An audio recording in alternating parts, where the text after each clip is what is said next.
Jasman SPD serta teman-teman anggota KKG Gugus 1 Kecamatan Wangi-Wangi. Assalamualaikum warahmatullahi wabarakatuh. Waalaikumsalam warahmatullahi wabarakatuh. Sebagai umat yang beragama, marilah kita memanjatkan puji syukur atas kehadirat Allah Subhanahu wa taala yang telah melimpahkan rahmat dan karunia-Nya sehingga kita masih diberikan kesehatan dan kesempatan sehingga kita berkumpul di SD Negeri 1 Pomeng. Tak lupa salawat dan salam kita curahkan, kita kirimkan ke baginda Nabi besar Muhammad SAW sebagai Nabi akhir zaman yang membawa risalah kepada manusia yang dulunya berada dalam kegelapan, dalam ilmu pengetahuan. Sekarang ini kita berada di dalam yang terang benderang tentang ilmu pengetahuan. Semoga kita kelak akan mendapatkan syafaatnya di yaumil akhir nanti. Amin ya rabbal. Adapun susunan acara pada pagi hari ini, yang pertama pembukaan yang sedang berlangsung, acara kedua yaitu pembacaan doa. Mari sama-sama kita membaca Al-Fatihah di dalam hati kita masing-masing. Doa dimulai.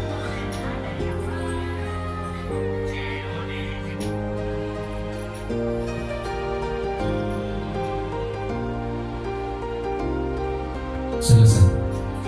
Acara selanjutnya seharusnya ini ada sambutan dari Ketua K3S karena ada halangan, beliau tidak sempat, maka kita melanjutkan ke sesi selanjutnya yaitu pemaparan materi oleh narasumber kita Pak Jasman SPD. Kepada Bapak kami persilakan. Terima kasih Pak Moderator. Mohon izin Bapak Ibu guru hebat, saya berdiri ya. Alhamdulillah pada pagi hari ini Bapak Ibu guru sudah menghadiri kegiatan komunitas kita, komunitas KKG Gugus 1 Wangi-Wangi. Dan sebenarnya ini adalah kegiatan rutin, namun karena berbagai macam kesibukan, maka kegiatan di gugus kita baru sempat dilaksanakan. Kebetulan kegiatan ini adalah terkait dengan berbagi praktik baik. Bicara berbagi praktik baik berarti sesuatu yang sudah pemahaman yang pernah dimiliki berbagi, dan kegiatan atau aksi yang sudah kita laksanakan. Salam dan salawat selalu tercurah kepada junjungan kita Nabi Muhammad SAW. Alhamdulillah Bapak Ibu guru hebat, hari ini kita kembali bersama-sama belajar dalam momen hari lahir Pancasila. Mudah-mudahan kita semua yang hadir pada pagi hari ini salah satu akan menjadi Bapak Ibu guru yang akan membimbing murid-murid kita untuk mencapai profil pelajar Pancasila. Di mana Bapak Ibu kita ketahui bahwa kurikulum sekarang, kurikulum merdeka, diharapkan kita sebagai bukan hanya murid, tapi kita guru juga diharapkan menjadi penuntun, pembimbing untuk mencapai profil pelajar Pancasila. Kemudian Bapak Ibu, izinkanlah saya melalui kesempatan ini untuk berbagi praktik baik terkait dengan budaya positif. Nah, kalau kita berbicara budaya positif, ini tentu saya yakin Bapak Ibu guru hebat sudah melaksanakan dalam keseharian, baik di dalam lingkungan rumah, keluarga, terlebih terkait dengan tugas kita sebagai pendidik di lingkungan sekolah. Kemudian berbagi praktik baik ini juga menjadi salah satu aksi nyata saya dalam rangka mengikuti program pendidikan guru penggerak, di mana di sekolah kita ini SD 1 Pongo sudah ada alumni guru-guru hebat guru penggerak, Bapak Aska, Ibu Susi, ada Ibu Salmi, dan teman-teman yang terlebih yang baru kemarin sudah sah menjadi guru penggerak ya, yang baru terbit lisensinya. Istilahnya sekarang ini bukan sebatas sertifikat tapi lisensi sebagai guru penggerak. Mudah-mudahan ini menjadi spirit kekuatan kita, menjadi aset ya. Kalau di program guru penggerak itu adalah aset sumber daya untuk menuju murid-murid kita yang mencapai profil belajar Pancasila sesuai dengan tujuan pendidikan nasional kita. Kemudian sebelum masuk ke materi inti, saya juga sebagai ketua komunitas KKG minta maaf karena beberapa bulan terakhir ini kegiatan di komunitas kita belum maksimal terkait dengan kesibukan di program guru penggerak. Di samping saya mengikuti sebagai calon guru penggerak seperti teman-teman, saya juga membimbing guru-guru hebat di Kabupaten Demak bertugas sebagai fasilitator, sebagai memfasilitasi teman-teman CGP calon guru penggerak di Kabupaten Demak, Jawa Tengah. Nah, lalu kesempatan ini saya berbagi praktik terkait dengan pemahaman saya terkait dengan budaya positif.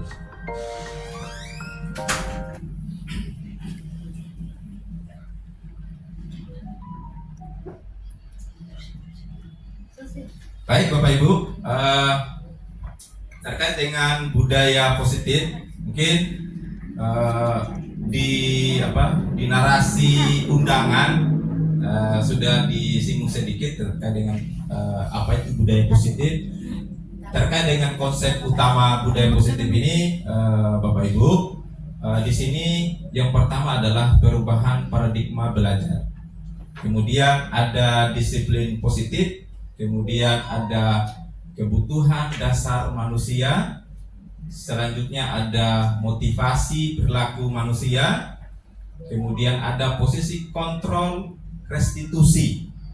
Dan ada keyakinan keras. Dan terakhir adalah segitiga restitusi. Kemudian berbicara terkait dengan paradigma konsep budaya positif ini. Ini juga ada kaitannya terkait dengan penilaian kinerja kita yang sementara kita diobservasi oleh kepala sekolah kan. Mungkin seperti di SD 1 Pongo itu pilihannya terkait dengan budaya positif ya. Kemudian mungkin di SD Wandoka saya tidak tahu terkait dengan pembelajaran aktif atau apa. Nah, itu ya. Kalau yang memilih terkait dengan disiplin positif, maka ini sangat terkait sekali karena kita berkutat membahas terkait dengan bagaimana posisi kita di dalam kelas menciptakan budaya positif baik di dalam kelas maupun di lingkungan sekolah bersama warga sekolah.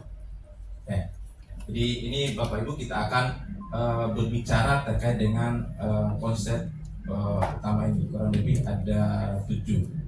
Tapi nanti yang endingnya adalah bagaimana nanti kita di dalam kelas atau di lingkungan sekolah itu mampu melaksanakan yang ini. Nah, terkait dengan paradigma Bapak Ibu. Jadi pembelajaran dengan paradigma baru ini seperti di awal tadi saya sampaikan bahwa kita sudah ada tuntunan atau pedoman bahwa diharapkan murid-murid kita di masa depan itu mencapai ini, profil belajar Pancasila. Kalau berbicara profil belajar Pancasila ini, saya yakin teman-teman ini sudah lantaran sudah dikuasainya sudah di luar kepala. Apa saja itu belajar Pancasila? Yang ini ada tentunya yang pertama beriman bertakwa kepada Tuhan Yang Maha Esa. kemudian ada berkebinekaan global, ada bergotong royong, ada kreatif, ada bernalar kritis, kemudian mandiri. Nah, profil belajar Pancasila ini, paradigma ini, Bapak Ibu, ini kita tuangkan, ya, aplikasikan dalam pembelajaran. Mulai dari penyusunan modul ajar, ya kalau yang kurikulum merdeka, modul ajar, termasuk aksi nyata, ya. Itu aksi nyata di sini dalam arti bahwa yang P5 itu, ya. Jadi itu ada di P5 ada proyek yang harus kita laksanakan untuk di pembelajaran, karena selain pembelajaran intra ada juga pembelajaran di luar kelas atau proyek. Jadi nanti di semester ini kebetulan kita berbicara di semester 2, itu siswa kita yang kelas yang mengampu kurikulum merdeka itu ada 2 rapor, teman-teman. Selain rapor pengetahuannya, ada juga rapor P5-nya. Bagaimana rapor P5 itu nanti insya Allah mungkin kita adakan di kegiatan selanjutnya. Kebetulan juga saya mengampu yang kurikulum merdeka. Nah, jadi saya sementara menyusun juga rapor P5 yang sudah saya proyek yang sudah dilaksanakan oleh siswa saya. Oke. Jadi ini Bapak Ibu paradigma yang baru yang harus kita lakukan, kita kembangkan dalam pembelajaran, dalam menuntun murid-murid kita di kelas. Kemudian Bapak Ibu, ini terkait dengan budaya positif, ya. Nah, ini. Jadi budaya positif ini dalam budaya kita, ya, dalam budaya kita ini kata disiplin dimaknai menjadi sesuatu yang dilakukan, ya, seseorang pada orang lain, ya, untuk kepatuhan. Kan biasa kita di sekolah, anak-anak diharapkan kalian harus disiplin. Jadi maksudnya ini adalah sesuatu yang dilakukan seseorang kepada orang lain untuk mendapatkan kepatuhan. Misalkan siswa kita diharapkan untuk patuh, mungkin aturan di sekolah, arahan dari guru. Nah itu, ya. Kemudian kita cenderung menghubungkan kata disiplin dengan ketidaknyamanan. Maksudnya bagaimana? Ketidaknyamanan. Mungkin kita guru di kelas menyampaikan kepada siswa kita, anak-anak tolong jangan bermain. Tapi mungkin siswa kita dalam kelas itu dia bermain karena sudah rasa bosan. Karena mungkin materi yang kita ajarkan mungkin menit pertama sampai ke 10 itu masih dia bisa tanggap. Tapi setelah menit ke 11 dan seterusnya, karena dia sudah kuasai, mungkin dia sudah rasa bosan, maka dia tidak nyaman lagi. Kita sampaikan, tolong jangan kamu ribut dulu, jangan kamu teman. Maka menimbulkan ketidaknyamanan pada murid kita. Nah, ini maksudnya disiplin ini. Di samping itu, apalagi misalkan di sekolah, aturannya adalah misalkan siswa dilarang bersepatu warna-warni, tetapi karena kondisi latar belakang keluarganya mungkin sampai semester 1 oke, masih ada karena mungkin dapat bantuan, tapi semester 2 sepatunya sudah rusak. Kemudian pergi di sekolah, karena ada sepatu yang selain warna hitam, ada sepatu yang campur warnanya yang masih bagus, dia pakai. Tiba di sekolah kena aturan tadi, anak-anak yang melanggar tadi kena hukuman. Maka yang timbul adalah ketidaknyamanan pada siswa itu, dengan berbagai mungkin dari guru-guru menanyakan kenapa. Tapi kalau yang tidak menanyakan sama sekali, bahwa dia berposisinya sebagai posisi penghukum, wah tidak boleh nih, kamu sudah melanggar. Apapun alasanmu, tetap melanggar aturan sekolah. Nah, pasti menimbulkan ketidaknyamanan. Kemudian yang berikut, sebagai pendidik, tujuan kita adalah menciptakan anak-anak yang memiliki disiplin, maksudnya disiplin diri, sehingga mereka dapat berperilaku dengan mengacu pada nilai-nilai kebajikan universal dan memiliki motivasi intrinsik bukan ekstrinsik. Jadi nilai kebajikan universal ini yang tadi menghargai, saling tolong menolong, sopan. Nah, jadi nilai-nilai kebajikan universal ini secara luas, termasuk yang ada tadi di profil belajar Pancasila, patuh, disiplin, kemudian menghargai guru, tidak mengganggu temannya. Tetapi motivasi intrinsik dan bukan ekstrinsik. Motivasi intrinsik ini motivasi dalam dirinya. Oh, dia sudah yakin, kalau saya lakukan ini saya salah, maka saya tidak mau lakukan. Berarti itu ada motivasi dalam dirinya. Tapi kalau motivasi ekstrinsik, berarti di luar, dia patuh itu karena ada aturan. Nah, berarti itu dari luar, maka dia harus melaksanakan sesuai dengan aturan. Tapi kalau walaupun tidak ada aturan, misalkan berbicara, dia lewat ke orang yang lebih tua, ya tabib, pak guru, ibu guru, berarti tanpa ada aturan. Tapi kalau di sekolah itu ada tulisannya, kalau lewat harus tabib pada bapak ibu guru. Oh, jadi memang harus ada tabib. Berarti itu motivasinya dari luar dirinya. Nanti kita perdalam lagi di slide berikutnya. Kemudian yang berikut, disiplin positif merupakan salah satu cara untuk penerapan disiplin yang bertujuan untuk menumbuhkan kesadaran. Nah, ini. Serta memberdayakan anak untuk melakukan sesuatu tanpa sogokan, ancaman maupun hukuman. Nah, terkait dengan ini Bapak Ibu, mungkin di kelasnya untuk menimbulkan motivasi pada siswa itu pasti pakai iming-iming. Karena tidak Bapak Ibu? Karena ya, contoh, supaya anak-anak dia aktif, perhatiannya fokus kepada Bapak Ibu guru pada saat mengajar, disampaikan, anak-anak pada saat tanya jawab yang benar jawabannya, Pak Guru atau Ibu Guru kasih hadiah. Berarti di sini ada iming-iming atau sogokan. Tujuannya apa? Supaya siswa itu dia aktif, misalkan dia bisa memperhatikan. Berarti siswa kita tersebut, murid kita itu, dia bergerak karena ada pengaruh dari luar, karena ada pengaruh, karena ada hadiah. Nah, gitu. Itu akan berikutnya kita akan bahas lebih dalam.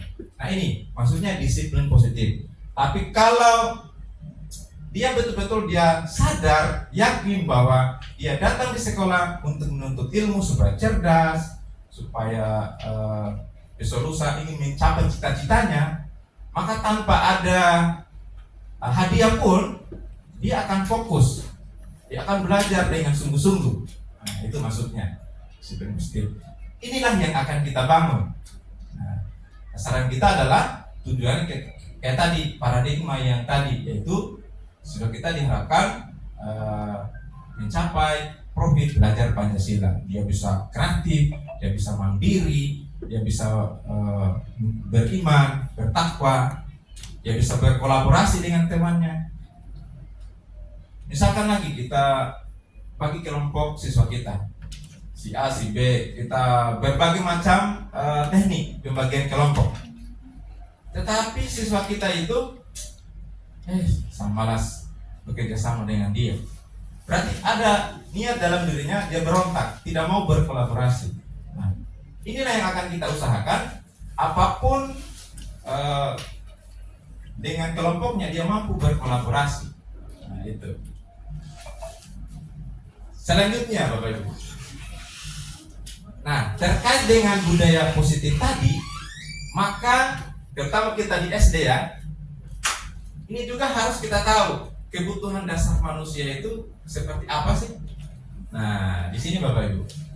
Yang pertama ada namanya kebutuhan bertahan hidup. Misalkan, ya, kita sudah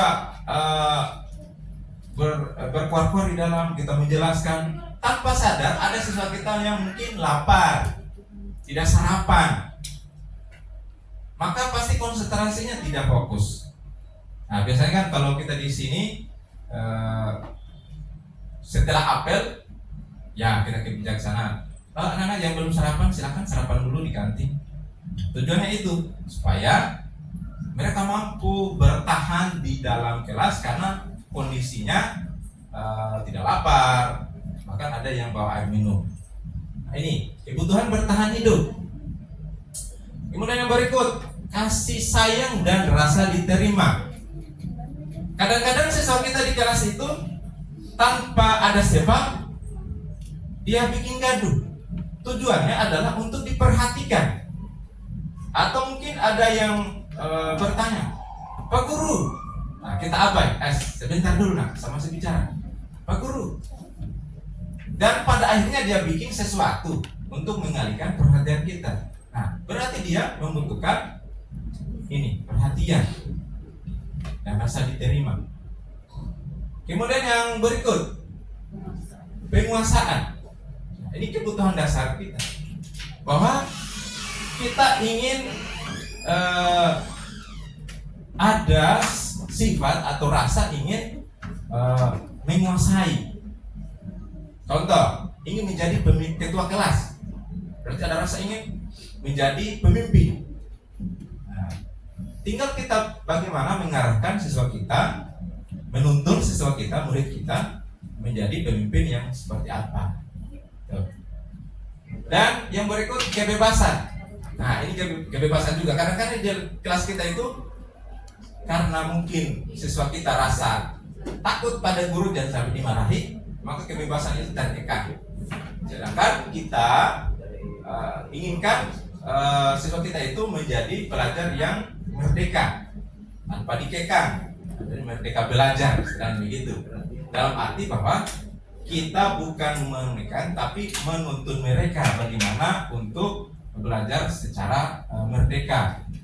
Contoh, yang suka ada hobi misalkan yang membaca bercerita, kita salurkan bakatnya, jangan kita larang. Contoh seperti di kelas saya itu ada beberapa orang itu yang sukanya matanya perhatian di depan, tapi dia menggambar tangannya. Nah, di situ berarti pada saat kita mengajar, dia sebenarnya fokus dia di menggambarnya. Nah, tinggal bagaimana cara kita untuk menuntut supaya menggambar ini dilepas dulu nanti sebentar. Nah, itu caranya kita tinggal mengarahkan mereka. Tuh. Kemudian ada kesenangan. Nah, pada saat dia menggambar tadi sambil memperhatikan penjelasan Bapak Ibu guru, di situ ada rasa senang. Senang sekali tuh. Habis dia menggambar, dia perlihatkan ke temannya. Berarti di situ ada rasa kesenangan.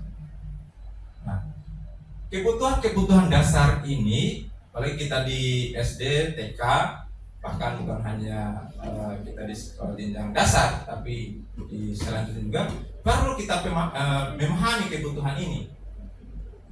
Sampai kita berkuar-kuar saja, yang masuk di sel kita ya, dari target kita, ekspektasinya kita 100%, tapi yang masuk hanya 1%. Nah, itu karena bertentangan dengan ini semua. Rasa siswa kita itu ada hal-hal yang bertentangan. Yang berikut, dan sebentar kita tanya jawab, Ibu ya. Ini terkait dengan kebutuhan dasar manusia. Yang berikut, ada motivasi perilaku manusia. Ya. Motivasi merupakan dorongan yang timbul pada diri seseorang secara sadar atau tidak sadar untuk melakukan suatu tindakan dengan tujuan tertentu. Nah, contoh, menghindari ketidaknyamanan dan hukuman. Murid melakukan disiplin karena ia takut dihukum. Nah, ini merupakan motivasi dari luar dirinya. Dia lakukan disiplin. Dia masuk di kelas berpakaian rapi, ya, masuk dalam, karena mungkin dia lihat bapak ibu gurunya di dalam rapi. Maka dia lakukan itu bukan karena dari motivasi dalam dirinya, tapi karena dari luar. Sehingga dia menghindari ketidaknyamanan dan hukuman. Tuh. Yang berikut mendapatkan imbalan yang kayak tadi. Dia aktif belajar karena ingin dikasih hadiah. Ini. Murid melakukan disiplin karena ingin mendapatkan imbalan. Ini merupakan motivasi juga dari luar dirinya. Kemudian menjadi orang yang mereka inginkan dan menghargai diri sendiri dengan nilai-nilai yang mereka percaya. Murid melakukan disiplin karena sadar akan nilai kebajikan dirinya. Ini merupakan motivasi dalam dirinya. Contoh, mungkin dari rumah mendapatkan biasanya mungkin seminggu sekali atau setiap berkumpul dengan keluarga, orang tuanya menasihati bahwa kalau pergi di sekolah harus hormat pada guru, harus disiplin, bangun pagi-pagi, disiplin, bila perlu kamu yang duluan tiba di sekolah. Karena tertanam dalam dirinya dari nasihat orang tuanya, dia mungkin karena ini terkait dengan untuk bekal dia di masa depan. Mungkin mendapat nasihat, kalau ini menjadi orang sukses harus disiplin waktu, gitu misalnya. Maka dia datang pagi-pagi, dia membereskan walaupun bukan pikirnya, dia beres-beres meja. Karena dia bersadar bahwa disiplin ini, tepat waktu ini akan berguna untuk dia di masa depan. Maka ini yang disebut dengan motivasi dalam dirinya. Contoh lagi yang konkret. Kalau tadi kita bicara murid, sekarang kita bicara kita sebagai pendidik, guru. Kita datang tepat waktu, apalagi di jadwal pikirnya kita ya. Walaupun bukan karena nanti dinilai kinerjanya oleh kepala sekolah, kita tetap datang tepat waktu. Bukan karena nanti di penilaian perilaku kinerja kepala sekolah, oh ini datang tepat waktu, disiplin melaksanakan kerjanya. Tapi kalau karena kita datang, karena kita sadar tanpa ada penilaian kinerja pun, kita sadar, kita wajib datang tepat waktu karena kita sadar bahwa kita akan menjadi teladan dari murid-murid kita. Tanpa ada penilaian apapun dari orang lain, karena kita sadar sebagai nanti jadi panutan, maka kita datang tepat waktu. Berarti itu adalah motivasi dalam diri kita. Inilah yang disebut dengan motivasi perilaku manusia. Pertama, menghindari ketidaknyamanan dan hukuman. Kemudian mendapatkan imbalan atau penghargaan dari orang lain. Ketiga, menjadi orang yang mereka inginkan dan menghargai diri sendiri dengan nilai-nilai yang mereka percaya. Jadi ini Bapak Ibu yang merupakan contoh motivasi perilaku manusia. Selanjutnya Bapak Ibu. Nah, ini konsep disiplin dengan identitas gagal. Ya. Ini apa maksudnya ini? Yang pertama, hukuman. Di dalam hukuman itu ada tentunya menyakitkan. Dalam menghukum seseorang atau bukan seseorang, bahkan kita sendiri. Kalau kita dapat hukuman, itu menyakitkan tidak? Yang kedua, tidak nyaman, tidak nyamanan. Kemudian murid takut. Kalau terkadang murid takut, ini sudah banyak contoh Bapak Ibu. Karena contoh kecilnya saja. Kalau dia tidak kerjakan PR, kadang-kadang itu alasannya di guru, Pak Guru sakit dengan badan. Ternyata dia tidak kerjakan PR. Karena ingin takut karena ini menghindari hukuman. Kemudian memaksa murid menyembunyikan kesalahan. Murid menjadi rendah diri. Ini terkait dengan konsep disiplin dengan identitas yang gagal. Yang berikut, penghargaan. Ya tadi, hadiah. Tidak efektif. merusak hubungan sifat iri, mematikan kreativitas, menghukum dengan sistem ranking ya, merampas hak menghargai diri sendiri, maksudnya menghargai sendiri. Jadi kalau kita memang pemberian hadiah ini efektif, tapi tidak berproses lama. Sedangkan yang kita inginkan ini harus berproses lama. Misalkan kita inginkan siswa kita itu dia aktif, inginnya setiap pembelajaran aktif juga. Tapi kalau nanti ada hadiah baru aktif, berarti tidak berproses lama. Pada saat ada hadiah saja, kapan tidak ada hadiah? Tidak ada hadiahnya, malas. Nah, itu maksudnya. Jadi yang kita usahakan ini adalah dia berproses lama. Tidak seru, tidak ada hadiah yang bagus. Kadang-kadang seperti itu anak sekarang.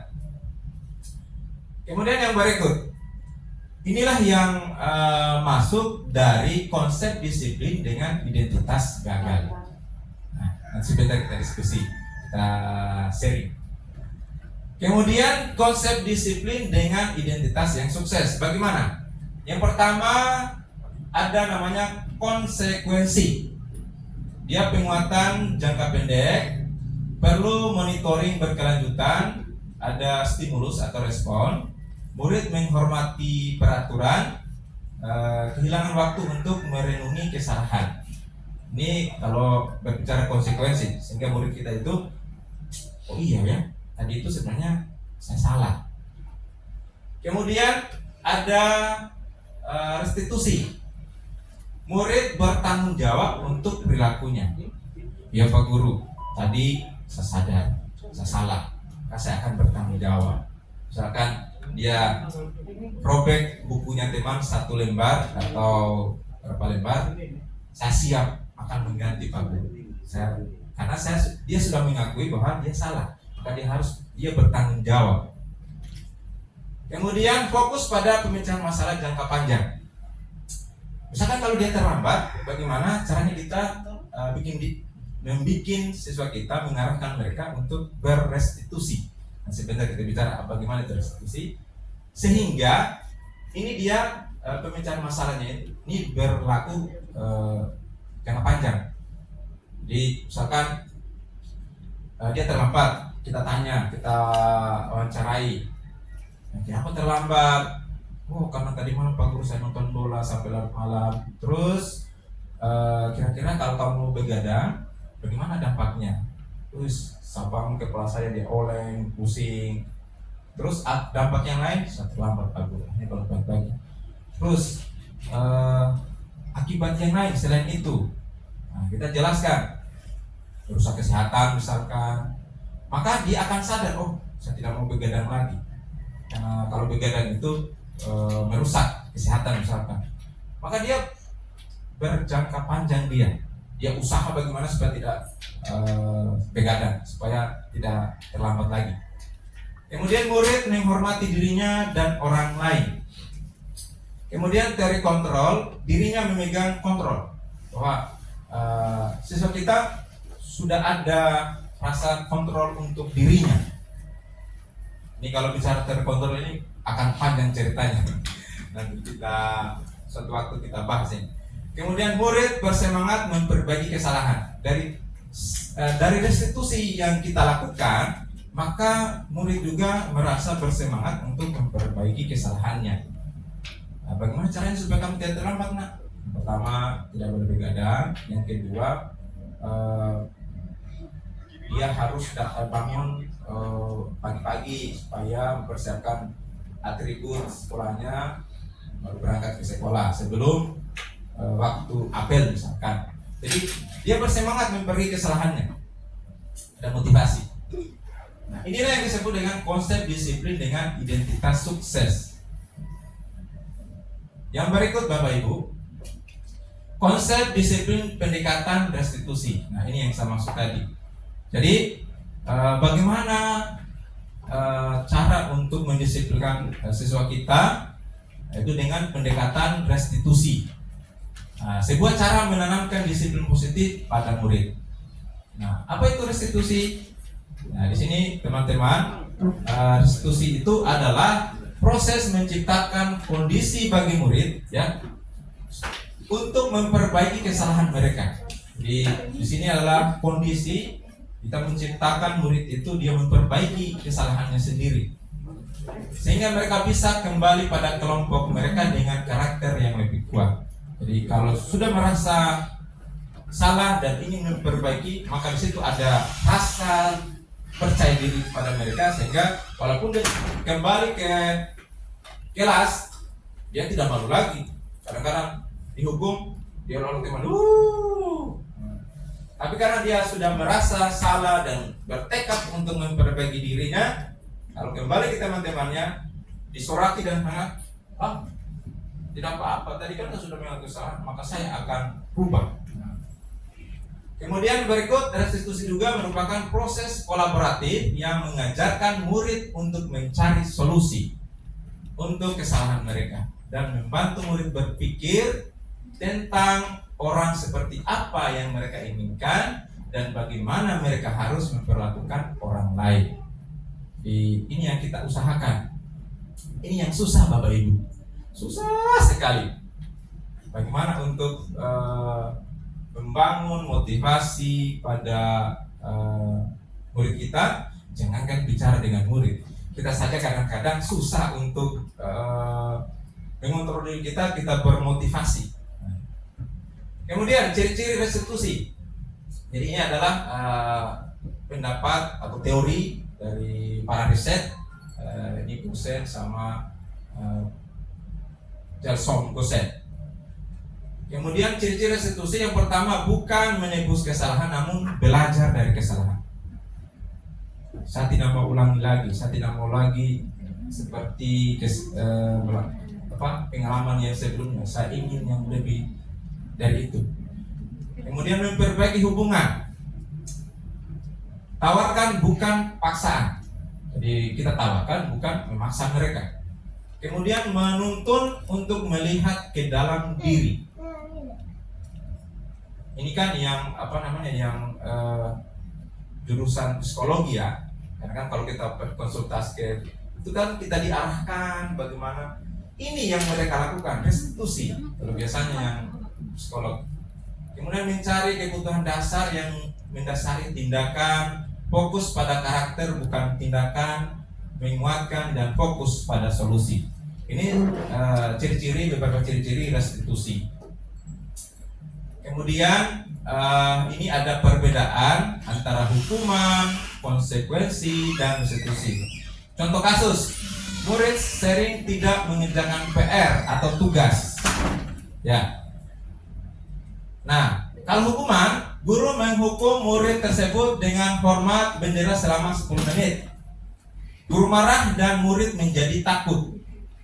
Kalau konsekuensi, guru memberikan konsekuensi untuk mengerjakan PR tugas saat istirahat atau dikerjakan sebanyak 3 kali lipat. Nah, kalau kamu tidak kerjakan PR, maka Pak Guru kasih konsekuensi, kamu kerjakan PR 3 kali lipat dari tugas yang sebelumnya. Guru tegas dan murid menghormati peraturan. Iya Pak, siap Pak. Jadi menulis kalimat sebanyak 3 kali lipat dari tugasnya. Kalau restitusi bagaimana? Guru menanyakan keyakinan kelas atau dirinya dan membantu murid menyelesaikan masalahnya. Kenapa kamu tidak kerjakan PR? Ya Pak Guru, kemarin itu sebenarnya saya sudah siapkan, tapi saya ikut orang tua saya di acara, pulang sudah malam, jadi saya ketiduran Pak Guru. Guru terbuka dan murid menghormati dirinya dan orang lain. Terus apa yang seharusnya kamu lakukan? Seharusnya saya tidak ikut, saya kerjakan PR dulu, baru mungkin saya ikut. Nah, berarti dia cari solusinya sendiri. Terus ke depannya bagaimana? Saya tidak mau ulangi lagi, harus teliti lagi, lebih teliti lagi Pak Guru. Berarti kan kita mengajak murid kita untuk merestitusi dirinya, mencari solusi untuk dirinya sendiri. Nah, ini perbedaan antara hukuman, konsekuensi, dan restitusi. Nah, sampai di sini Bapak Ibu. Sampai saat ini kira-kira Bapak Ibu posisinya di mana? Apakah di hukuman, konsekuensi, atau di restitusi? Yang posisi Bapak Ibu sekarang di kelas saat ini, apakah posisi sebagai penghukum? Ini kita penghukum, pemantau, ini nanti lebih dalam di slide berikutnya. Itu seperti ini. Dari perbedaan ketiga ini, hukuman, konsekuensi, dan restitusi. Kira-kira yang selama ini yang Bapak Ibu rasakan di kelas, kira-kira dari ketiga ini posisinya yang mana? Sudah hampir di restitusi. Hukum hampir, ya, ada yang masih di tahap hukuman. Sudah ada sedikit masuk. Ada di konsekuensi juga. Nah, konsekuensi. Oke. Baik, terima kasih. Nanti kita akan slide berikutnya kita dalami lagi yang bagaimana seperti tadi Pak Moderator, posisi penghukum seperti apa. Nanti kita lihat lagi. Oke, terima kasih. Selanjutnya, nah ini dia Bapak Ibu. Ada 5 posisi kontrol restitusi. Tadi Pak Moderator menyampaikan kondisi saya saat ini adalah sebagai penghukum. Terus pernah tidak di kelas kita menjadi teman siswa kita? Ya. Nah, menjadi teman. Terus ada tidak kita pernah membuat siswa kita itu merasa bersalah? Karena contohnya seperti apa? Kasus apa misalnya? Misalkan ini ya, kegiatan apa? Misalkan kita ditugaskan kepala sekolah dan siswa kita itu terlambat datang. Oh, pelaksanaan upacara. Ada salah satu petugas upacara yang belum datang sama sekali. Akhirnya kita sebagai wali kelasnya, ada rasa malu di situ. Maka setelah upacara, karena dia datang terlambat, kamu ini, padahal dari kemarin kita sudah latihan berapa kali, terakhir dari kemarin kita latihan sudah disampaikan sebentar, jangan tidur larut malam supaya bangun pagi-pagi tidak terlambat. Sekarang kamu datang terlambat. Tadi Bapak guru rasa malu sama kepala sekolah. Sehingga apa yang terjadi? Murid kita itu merasa bersalah. Ini yang disebut pembuat merasa bersalah. Kemudian ada pemantau. Ada yang posisi pemantau. Pemantau di sini bukan berarti kita pantau-pantau, bukan. Tapi di sini adalah kadang-kadang kita sampaikan ke siswa, misalkan Bapak perhatikan sudah 1 minggu ini sudah 5 kali kamu terlambat. Selalunya di pukul sekian kamu baru datang. Itu pemantau, ya. Oke? Tapi tidak apa-apa. Silakan kamu duduk. Itu contoh pemantau. Dan yang terakhir, manajer.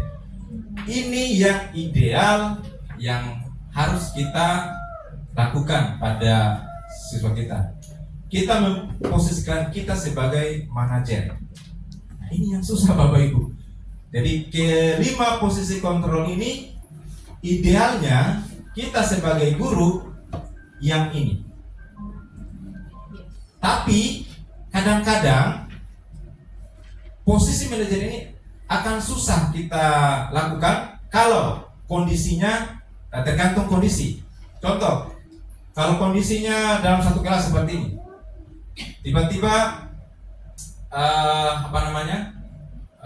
gaduh dalam kelas kita, maka kita tidak bisa posisinya kita sebagai manajer. Posisi manajer ini mungkin bisa kita layani 1 sampai 2 orang untuk menyelesaikan permasalahan siswa. Jadi di sini manajer ini yang tadi manajer ini arahnya adalah kita bersifat restitusi. Nah, ini Bapak Ibu. Contoh kasus pendalaman dari 5 posisi kontrol tadi ya. Murid tidak memakai atribut lengkap saat upacara bendera. Kalau kita sebagai penghukum, patuhi aturan sekolah, lalu berdiri di depan barisan sebagai penghukum. Kemudian pembuat merasa bersalah. Berapa kali ibu bapak guru harus memberitahu kamu? Bapak ibu guru kecewa sama kamu. Nah, berarti anak itu merasa bersalah, merasa bersalah. Tapi kalau yang kapatul itu hanya mudi-mudi saja, gitu ya. Kemudian ada posisi sebagai teman. Ayolah yang tertib, buat bapak ibu guru bangga. Contohnya kayak tadi. Posisi teman ya, yang terlambat tadi, pelaksanaan upacara tadi. Karena dia sudah selesai upacara, dia terlambat, kita dekati. Nah, berikutnya lain kali harus datang lebih awal. Kan yang bangga bukan hanya bapak guru juga, tapi juga anak sendiri yang bangga datang tepat waktu. Ini posisi sebagai teman. Kali ini tidak apa-apa. Jadi berikutnya tidak boleh terlambat lagi ya. Ini posisi sebagai teman. Kemudian sebagai pemantau. Kamu sudah melanggar, apa peraturan dan konsekuensinya? Tadi kamu sudah terlambat datang sebagai pelaksana upacara. Aku sudah malu. Kira-kira apa peraturan dan konsekuensinya supaya untuk menebus kesalahannya? Nanti dia memantau. Terus, nah ini manajer. Ini terkait dengan kasus ini ya, murid tidak memakai atribut lengkap saat upacara bendera. Apakah kamu tahu kesalahanmu? Jadi kita identifikasi dulu. Ya Pak, apa coba? Saya tidak memakai topi dan dasi. Nah, kira-kira bagaimana kamu akan memperbaiki kesalahan itu? Saya usaha upacara berikutnya saya memakai topi dan dasi. Tapi sebelumnya ada pertanyaan sebelum itu ya. Misalkan apa yang membuat kamu tidak memakai topi dan dasi? Saya lupa Pak Guru. Kenapa kamu lupa? Topi saya dan dasi saya, topi saya lupa cuci, dasi saya tidak tahu simpan di mana. Nanti terakhir, kira-kira bagaimana kamu akan memperbaiki kesalahanmu itu? Oh ya Pak Guru, saya akan lebih teliti lagi untuk menyimpan atribut-atribut sekolah saya, kemudian lebih disiplin, memperhatikannya, saya cuci, supaya saya simpan rapi-rapi di tempat pakaian saya, tas saya, sehingga pada saat datang ke sekolah saya tidak lupa. Itu dia mencari solusi sendiri melalui kita tuntun dengan pertanyaan-pertanyaan, sehingga siswa itu mencari solusinya sendiri. Di dalamnya ada motivasi untuk memperbaiki diri sendiri tanpa dari pihak luar. Ini yang diharapkan idealnya kita sebagai manajer. Jadi dari kelima posisi kontrol tadi, penghukum, pembuat rasa bersalah, teman, pemantau, manajer, kita idealnya kita menjadi manajer.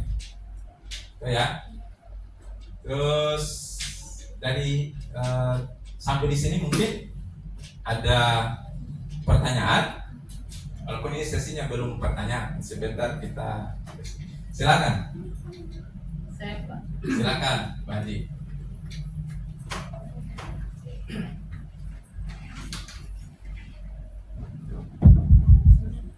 Terima kasih atas kesempatan yang diberikan kepada saya. Alhamdulillah saya bersyukur pada kesempatan ini saya mengikuti kegiatan ini, yaitu tentang budaya positif. Dan ini sangat seakan-akan saya sudah mengaitkan apa yang saya lakukan di dalam proses setiap hari dengan konsep ini. Ya, kebetulan ada seorang siswa anak saya di kelas itu dari kelas lain, tapi anak ini saya sudah dengar kenapa sampai dia begitu. Ya. Jadi saya bilang, ayo ke kelas saya. Saya senang dengan yang seperti itu. Saya menguji diri saya, apakah saya bisa merubah anak itu. Setelah itu anak itu dipindahkan ke kelas saya. Setelah dia masuk, saya lihat seakan-akan pemantauan saya sama dia itu kayak sendiri dia. Saya sendirikan dia. Lama saya amati dia. Oh, saya sudah tahu benang merahnya. Oh, anak ini kenapa dari sana dia seperti itu? Oh, karena ini. Nah, setelah itu saya sudah tahu, maka saya ambil tindakan. Nah, tindakan supaya anak ini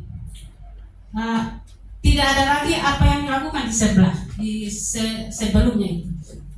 Jadi padahal ini anak selama ini belum tahu membaca, huruf saja masih berapa huruf dia tahu. Akhirnya saya mengambil suatu tindakan seperti apa yang saya harus lakukan. Setelah itu saya jalani itu perencanaan saya tentang terhadap anak itu. Ya jalan, tetapi tadi itu saya selalu berikan kayak hadiah kayak gitu. Nah, hadiah sehingga anak itu ya agak lumayan juga dia kayak senang begitu, tapi tidak selalu. Nah, setelah itu ada perubahan, dari hari ke hari ada perubahan huruf, dia sudah mulai tahu semua. Sampai saat ini dia tahu-taunya dari lingkungan keluarga dan lingkungan rumahnya mungkin kurang Nah, itu. Jadi mungkin saya kira kalau keluarga tidak memahami juga program ini, saya kira tidak akan maksimal. Karena kita akan dengan anak hanya berapa jam, mungkin lama dia di rumah, sementara sampai di rumah dia sudah masuk lagi di lingkungan yang seperti itu. Kemarin jadi kita yang susah. Jadi itu mungkin bagaimana triknya supaya dapat membantu saya, karena sudah mau naik di kelas 4 masih dia masih belum terlalu lancar begitu. Terima kasih. Assalamualaikum warahmatullahi wabarakatuh. Waalaikumsalam warahmatullahi wabarakatuh. Pengalaman diskusikan dengan pimpinan ya. Belum. Ya. Kalau orang tuanya Itu harus kita lakukan langkah-langkah. Ini pengalaman juga untuk kita semua. Kalau ada sih kita harus seperti itu. Baik, Bu Haji, terima kasih. Ini menjadi catatan juga bagi saya untuk seandainya ada kasus seperti itu, seperti apa nantinya penanganannya. Baik, kita lanjut dulu. Habis ini kita sesi jawab lagi. Nah, dari kesemuanya tadi masuk ke awal tahun pelajaran kemarin kita sudah kurikulum sekarang ya, bahwa kita membangun budaya positif dengan kita itu membangun keyakinan kelas. Ya, saya bersih saja, kebetulan sini kosong. Mengapa keyakinan kelas? Mengapa tidak peraturan kelas saja? Nah, di awal tadi kan kita sudah singgung terkait dengan disiplin, hukuman. Nah, mengapa bukan peraturan? Tuh ya. Contoh, mengapa kita tidak memiliki peraturan tentang penggunaan helm? Kita memiliki ya peraturan tentang penggunaan helm pada saat mengendarai kendaraan roda 2 atau motor. Kenapa? Coba. Kenapa kita memiliki peraturan tentang penggunaan helm? Atau sederhananya, kenapa kita membutuhkan helm pada saat kita mengendarai sepeda motor? Kenapa ya? Bisa helm kalau terjadi pelindung, pelindung. Oke. Kemudian mengapa kita memiliki peraturan tentang penggunaan masker dan mencuci tangan setiap saat? Ya, itu berarti dari hal-hal seperti itu ada keyakinan kan sebenarnya dari peraturan ini tujuannya untuk memberikan kesadaran. Kenapa ada aturan kalau kita tidak menggunakan helm kita ditilang? Sebenarnya tujuannya bukan karena kita mau dapat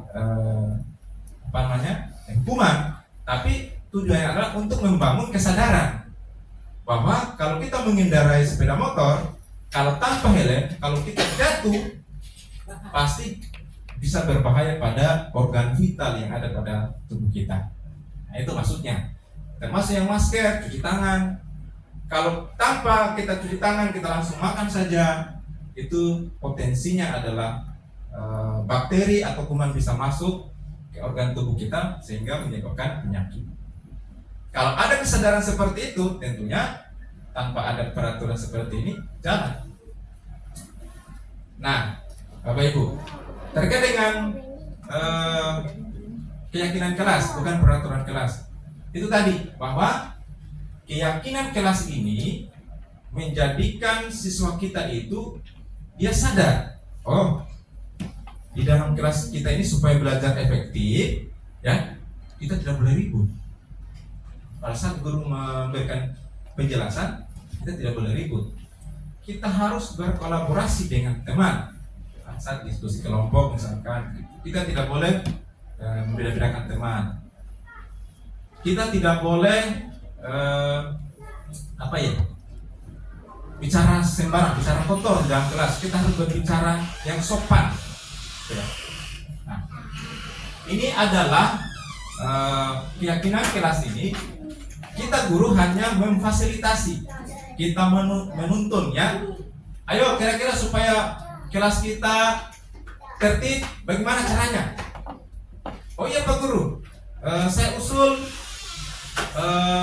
di dalam kelas siswa harus tertib atau tidak ribut pada saat pelajaran misalkan. Ini adalah ilustrasi saat proses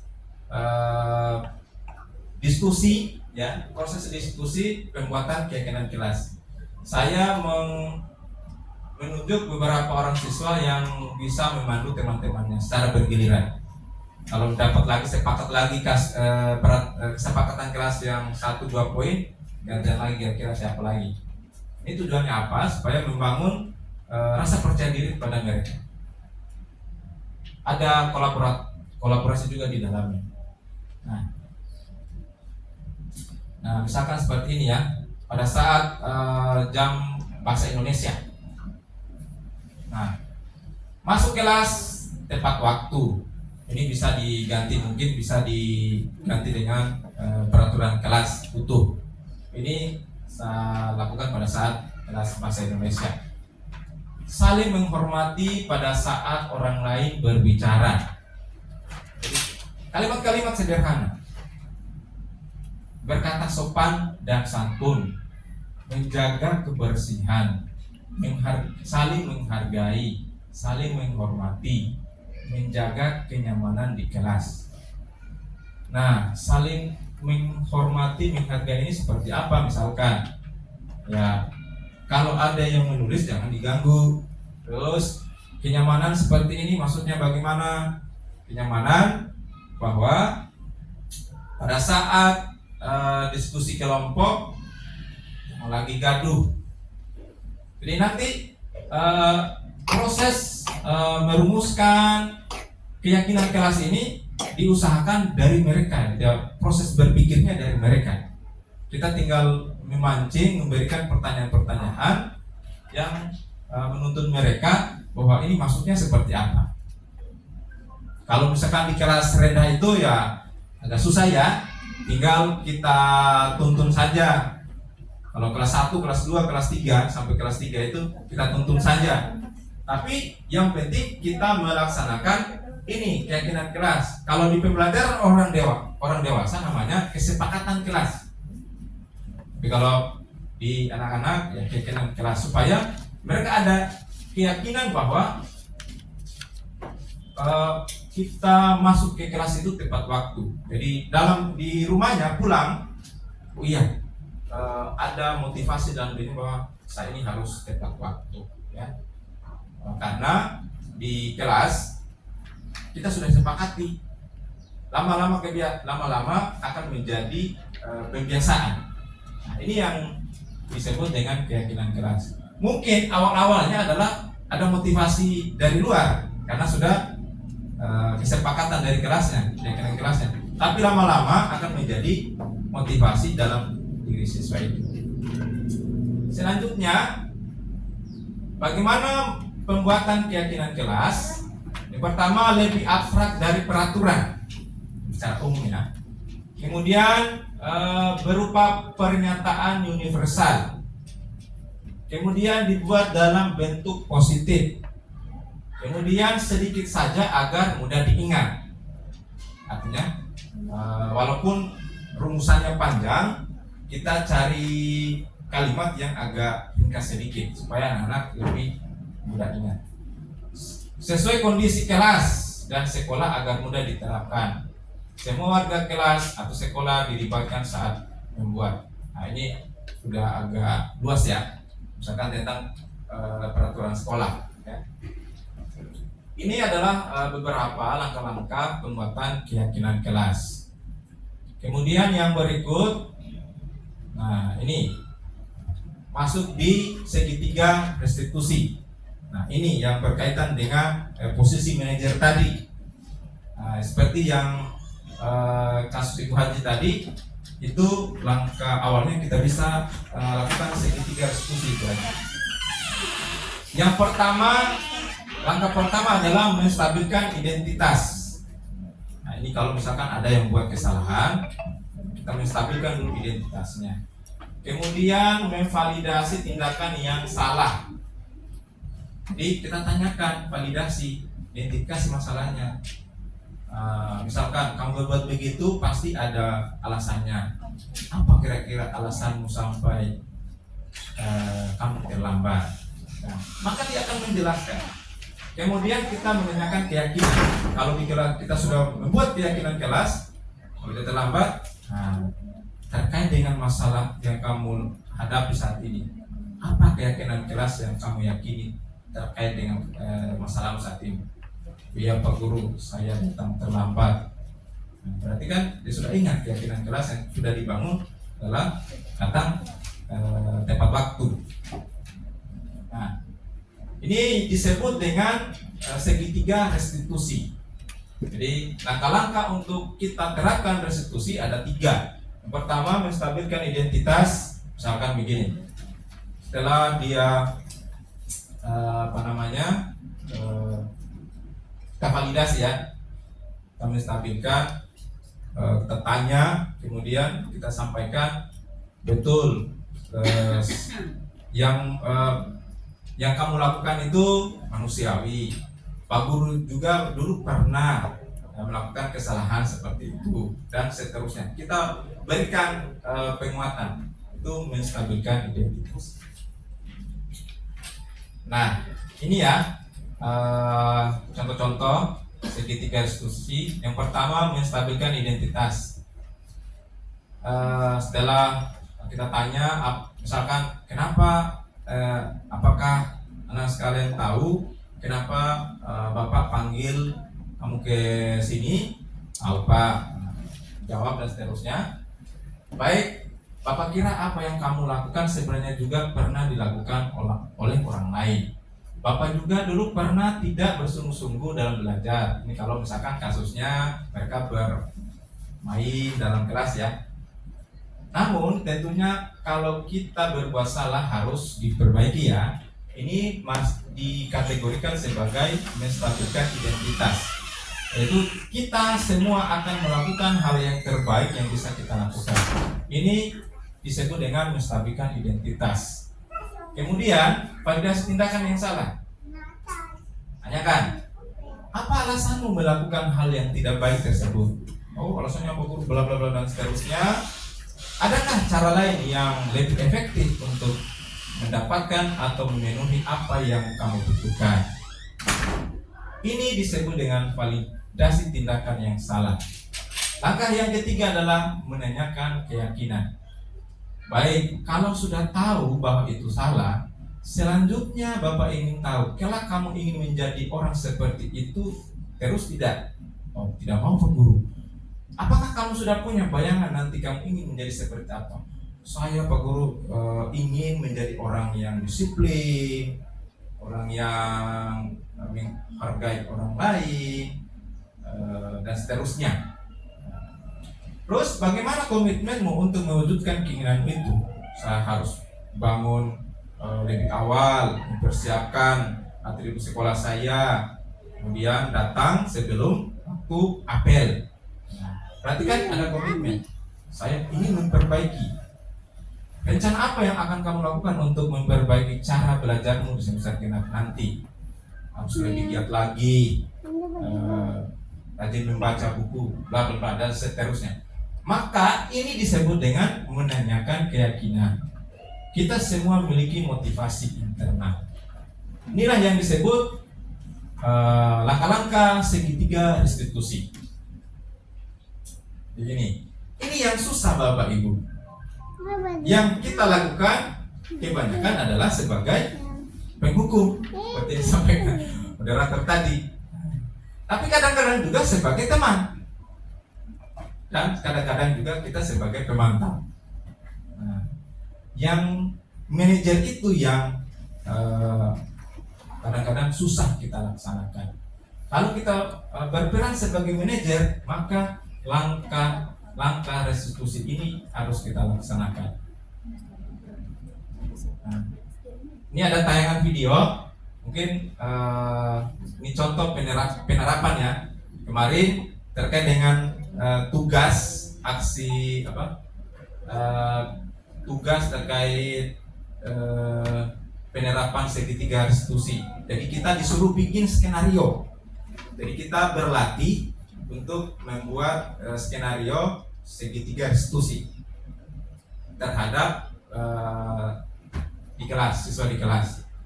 Jadi saya bikin skenarionya, baru bikin. Jadi kita bikin istilahnya produser sekaligus sutradara. Nah, kemudian saya minta bantu ke teman sebagai kameramen. Bisa ditayangkan ya.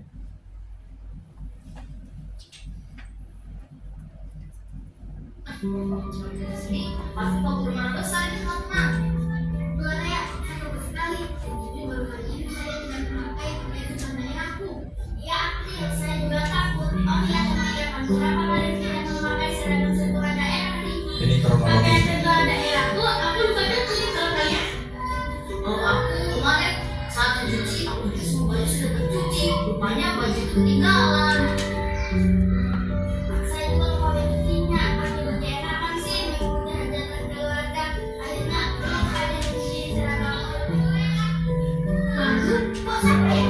Selanjutnya saya juga lupa mencuci seragam sekolahku. Akibat kemarin, saya setelah kerja camping untuk melawan orang. Jadi kita sama ya. Teman, sepertinya Pak Guru udah keluar kelas nih. Ayo kita masuk kelas. Ayo.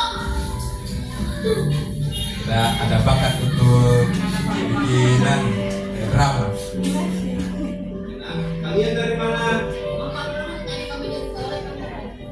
Nah, ini kalian berempat tidak mengikuti pembelajaran di kelas. Ayah, April, Chelsea, Aira, ayo ikut Pak Guru ke ruang gerak dulu. Makanya artis itu mahal bayarannya. Ini proses syutingnya saja cut. Ayah, April, Chelsea dan Aira. Tadi waktu jam pembelajaran matematika kalian kemana? Kami di kamar mandi, Pak. Iya, Pak. Soalnya kenapa April? Soalnya kami tidak pakai sentuhan daerah, Pak. Oh, jadi kalian berempat hari ini tidak memakai sentuhan daerah. Iya, Pak. Guru juga pernah melakukan kesalahan seperti kalian. Nah, baiklah anak-anak, Pak Guru akan mencoba membantu anak sekalian menyelesaikan masalah tersebut. Iya, Pak. Oke, anak-anak, tentunya kalian pasti punya alasan kenapa anak sekalian tidak memakai seragam sentuhan daerah hari ini. Kalau saya kemarin lupa cuci Pak. Kalau saya kemarin saya pikir semua baju saya sudah dicuci, rupanya baju sentuhan dari saya masih diatur. Nah, bagaimana dengan April dan Chelsea? Sama Pak, saya kemarin lupa cuci karena kemarin kami ketemu. Sama saya juga lupa mencucinya Pak, gara-gara orang tua kita dan keluarga. Akhirnya lupa mencuci. Oke, baiklah. Kalian tahu kan keyakinan kelas yang telah kita sepakati? Tahu Pak. Oke. Terus biasanya hari Kamis ini seperti apa? Kalau di hari Kamis semua siswa wajib memakai baju sentuhan daerah, Pak. Oke. Hari ini selain tidak memakai seragam sentuhan daerah, anak sekalian tentunya ketinggalan dengan materi pembelajaran hari ini. Apakah kalian punya gagasan tentang masalah tersebut? Iya Pak, kami minta maaf.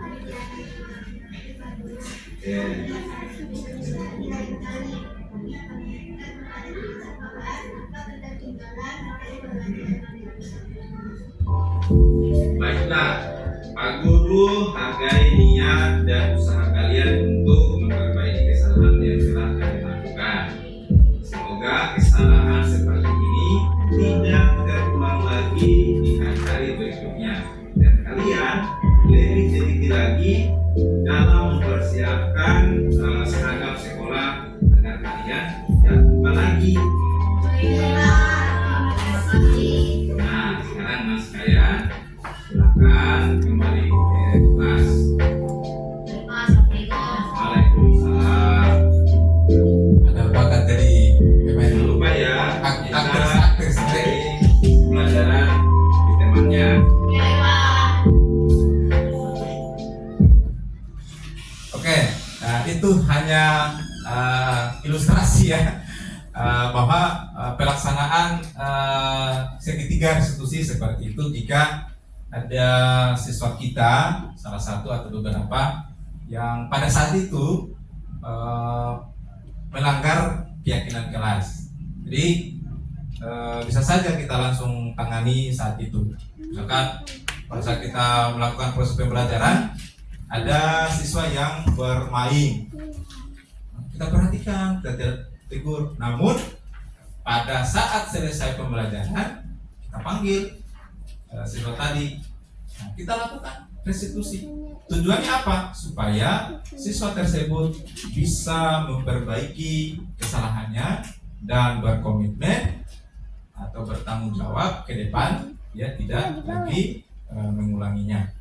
Ya disitulah ada keyakinan pada dirinya bahwa yang dia lakukan itu adalah salah. Itu berdampak pada dirinya juga sendiri, termasuk pada orang lain.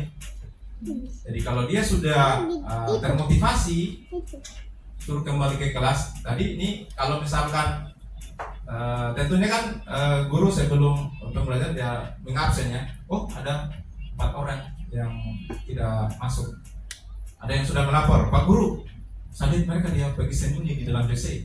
Nah, jadi artinya setelah kembali ke kelompoknya seperti teori tadi, bahwa mereka bukan merasa minder, bukan merasa tersisihkan, tapi ada motivasi bahwa mereka itu melakukan kesalahan dan mereka memperbaiki kesalahan tersebut. Oke, selanjutnya Bapak Ibu, ini hanya testimoni. Testimoni ini ya dibuatkan konsep ya. Nah, ini terkait dengan tugas bagaimana melaksanakan restitusi. Terima kasih Pak Guru sudah membantu menyelesaikan masalah kami dengan langkah-langkah restitusi. Kami dapat berubah dari karakter yang negatif menjadi positif. Kami juga dapat menjadi disiplin dan lebih teliti. Terima kasih Pak Guru. Nah, Jadi Bapak Ibu, sesuai dengan standar nasional pendidikan kita bahwa dalam menerapkan program disiplin positif, hendaknya guru memiliki standar kepribadian, keprofesionalan dan sosial yang baik. Ya. Kemudian di mana guru mampu merefleksi pada posisi kontrolnya saat ini, bagaimana menjalankan dirinya sebagai seorang among. Kalau istilah among ini istilahnya Ki Hajar Dewantara. Among adalah posisi manajer yang menuntun murid-murid menjadi insan yang mandiri, merdeka, dan bertanggung jawab. Nah, itu Bapak Ibu. Silakan saya kembalikan ke moderator, masuk ke sesi tanya jawab diskusi. Mungkin ada hal-hal yang kita diskusi, ada masukan dan sebagainya. Silakan Pak moderator. Jadi pada siang hari ini tentang budaya positif yang harus dilakukan oleh pendidik di lingkungan sekolah. Jadi kalau kita menyimak tadi apa yang disampaikan oleh pemateri, maka kesabaran guru itu harus diperluas lagi. Apalagi saya pribadi bahwa kesabaran saya itu hanya setipis tisu. Kadang emosi itu yang menggelek anak didik saya di sekolah. Jadi kita masuk pada acara selanjutnya, yaitu acara sesi tanya jawab kepada Bapak dan Ibu guru yang ingin menyampaikan permasalahan-permasalahan yang ada di sekolahnya tentang bagaimana menanggapi perilaku peserta didik kita supaya kita tidak memberikan punishment atau hukuman sesuai dengan budaya positif yang telah dipaparkan oleh pemateri tadi. Jika ada kasus atau apa silakan, atau mau curhat juga boleh. Ya, mungkin lebih sih curhatnya. Oke, terima kasih banyak atas kesempatan yang diberikan kepada saya. Saya setelah menyimak apa yang ditayangkan, apa yang dijelaskan tadi ya, ini sangat menarik sekali. Berhubung kita sebagai pendidik, ya, yang mempunyai tugas yaitu mencerdaskan kehidupan bangsa. Oke, saya mau mungkin ini ya ceritakan ya, ada siswa saya, ya, siswa kami di sekolah itu, ya boleh dikata usianya itu sudah sampai ke 14 tahun seperti itu. Ya ini unik ini.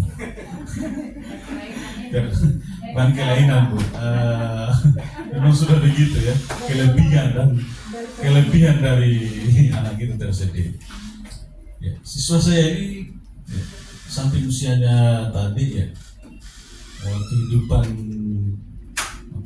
kehidupan di keluarganya itu ya seperti kasus-kasus teman-teman yang lain gitu ya, kurang perhatian dari orang tua. Ya, saya sudah pernah komunikasi apa yang kamu lakukan di rumah ya. Dan pergaulannya itu ya di rumah juga dia kurang akur dengan saudaranya atau ya, seperti itu. Kemudian banyak aktivitasnya itu kadang malam dia sampai larut malam, sehingga ya, pada saat jam sekolah itu ya terlambat itu ya sudah makanan hari-harinya dia. Ya, saya pernah lakukan teguran keras ya. Teguran keras. Bahaya itu. Sekeras apa itu? Sekeras bentakan. Meluapkan emosi. Ya, saya sudah pernah seperti itu ya. Alhamdulillah ada perubahan sedikit ya. Shock terapi istilahnya ya. Hanya itu yang permasalahannya. Dia tidak bisa Tetap berulang. Iya, kejadiannya itu begitu. Kalau saya lawan ya, saya berpikiran seperti ini, jangan sampai menimbulkan masalah tersendiri untuk dia. Apalagi perkembangannya dia bukan lagi perkembangannya dari anak-anak ya, umur bukan lagi anak-anak 10 tahun. Iya, itu dia. Iya, dia mengarah ke remaja. Pergaulannya sebenarnya sudah remaja, hanya dia pernah tinggal kelas ya. Sehingga saya berpikir begini, fungsi saya sebenarnya di sekolah ini ya sebagai manajer itu ya kadang tidak tersampaikan dengan sepenuhnya. Ya, jadi mungkin pertanyaan saya ya, kira-kira solusi yang tepat adakah solusi yang tepat karena di kehidupan keluarganya dia terabaikan ya. Kira-kira solusi yang tepat yang bisa kita lakukan di sekolah ya, untuk menanggulangi masalah-masalah yang anak-anak yang tidak tidak mendapatkan penuh kasih sayang itu ya, kira-kira seperti apa? Oke, demikian pertanyaan saya. Terima kasih atas kesempatan. Oke, baik, terima kasih. Terima kasih untuk kedua kalinya. Mungkin ini hanya saran. Seorang guru mungkin yang sudah mau hampir pensiun. Jadi saran saya Pak Ketua Komunitas Belajar di Gugu 1 ini, kalau ada mungkin ilmu-ilmu yang seperti ini, sebenarnya kami guru-guru ini sering mengikuti ini di online. Tapi namanya online Pak itu kami tidak paham. Hanya kami masuk absen, baru tidur, jadi tidak ada nilainya. Iya, hanya itu mungkin kita cari itu. Jadi mungkin kalau umpama guru-guru yang sudah jadi guru penggerak atau seperti Pak Jasman, siapa saja, mungkin kalau ada ilmu yang dia dapat, apakah melalui online, apakah dia pergi cari di sono, tolong diangkat di sini. Karena mungkin kami ini di masanya kami ini kayaknya tidak cocok dengan online itu, harus seperti ini. Baru kami paham, karena kami hidup dulu belum ada yang kami dihadapkan seperti ini. Jadi mungkin kami cocok dengan seperti ini. Terima kasih Pak. Assalamualaikum warahmatullahi wabarakatuh. Waalaikumsalam. Satu lagi Pak Moderator. Oke, terima kasih atas kesempatan yang telah diberikan pada saya. Yang perlu saya mungkin konsultasi atau apa namanya ya, di kelas saya itu ada salah satu siswa yang mungkin dikatakan di bawah rata-rata. Dia itu mengeja juga masih sangat terbatas. Adapun saya sudah mengadakan pendekatan terhadap siswa tersebut untuk setiap teman-temannya sudah pulang, saya panggil untuk saya ajar untuk membaca. Tapi begitu terus, baru siswa tersebut itu dia di kelas itu dia pendiam, tidak berkomunikasi dengan atau tidak dengan teman-temannya, maksudnya tidak berbaur begitu. Jadi tidak bersosialisasi. Jadi saya kayak merasa bagaimana saya sudah kehabisan. Kalau ada kegiatan kelompok, dia itu teman-temannya tidak mau sama dia. Selalunya dia direndahkan. Iya. Jadi saya juga sudah berusaha semaksimal mungkin agar mereka tetap, kalau ada kerja kelompok mereka diikutkan atau bagaimana. Tapi kadang teman-temannya kalau sudah teman dengan dia tidak mau, teman-teman yang lain. Nah, mungkin itu yang perlu saya sampaikan, bagaimana solusinya untuk menangani hal tersebut. Ya, oke, kepada mungkin itu saja yang saya sampaikan. Terima kasih. Baik, luar biasa. Nah, yang pertama, kita terutama ya, kita guru kelas ya, wali kelas lagi. Di dalam kelas kita itu katakanlah Pak Nasir berapa? 20 sekian ya, 27. Pak Guru di Wandoka 23. Ibu Haji 29. Saya 31.